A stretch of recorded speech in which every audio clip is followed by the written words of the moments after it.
তখন তার এই ক্ষমতা ছিল না এই প্রশ্নের উত্তর চাওয়ার বা উত্তর পাওয়ার। এখন তিনি প্রধানমন্ত্রী, আর এখন যখন মুখ্যমন্ত্রীর কাছে সিবিআই পৌঁছলো, হিসেব চাইল তৃণমূল কংগ্রেসের গত কয়েক বছরের। ওই যে সূর্যদা বলার সময় গৌতম দা রেফারেন্স নিয়ে বললেন যে এই যে ভোটের সময় এত চমক, সততার প্রতীকের এত হোর্ডিং, এত সাইনবোর্ড, এত টেলিভিশন চ্যানেল, এত খবরের কাগজ, এত সব সুভাপ্রসন্নের মতো ভাড়াটে বুদ্ধিজীবী জড়ো করা, তো এগুলো টাকা কোত্থেকে এলো হিসেব চাইছিল শুধু।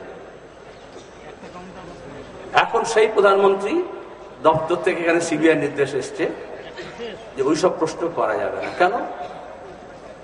এই মুখ্যমন্ত্রী ভোটের সময় বলেছিলেন তৃণমূল কংগ্রেস আমরা চাঁদা তুলি না, টাকা তুলি না, আমি সেট ছবি আঁকি আর ফাটাফাট বিক্রি বলেছিলেন না?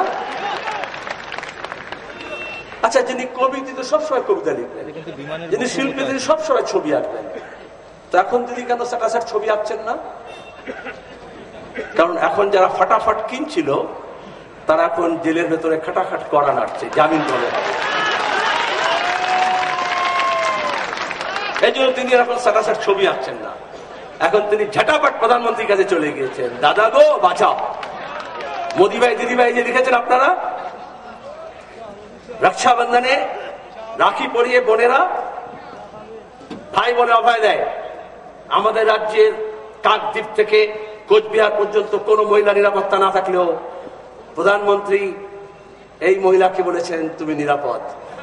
সাইয়া ভাই কোতওয়াল, যখন পর্যন্ত উনি আছেন তোমাকে সিবিআই ছোবে না। আর সেই জন্যই 8 মাস ধরে যিনি কালীঘাটের ধারে কাছে ছিলেন না, তেপান্তরের মাঠে ছিলেন, সেই মুকুলদাও এসে এখন ঢুকে পড়েছে, বলে যাক যখন দিদিকে বাঁচাবে তো আমাকেও বাঁচাবে। চাচা আপন জান পাছা।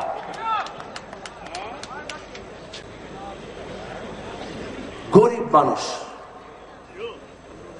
হকার, রিক্সা চালক, ভ্যান চালক, টিউশনি করে, ছোট কৃষক, এমনকি একজন বললেন ভিক্ষাবৃত্তি করেন, বাড়ি বাড়ি কাজ করেন, মেয়ের বিয়ের জন্য টাকা জমিয়েছেন, বুড়ো বয়সে কিছু একটা হবে তার জন্য।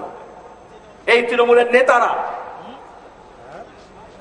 শুধুমাত্র শুভাপ্রসন্ন বড় দাঁড়িয়ে ফ্রেঞ্চ কার্ড দাঁড়িয়েওয়ালা পার্থ চ্যাটার্জি মন্ত্রীও চিট ফান্ডের কোম্পানিগুলোকে উদ্বোধন করেছেন বিজ্ঞাপন দিয়ে, করেননি?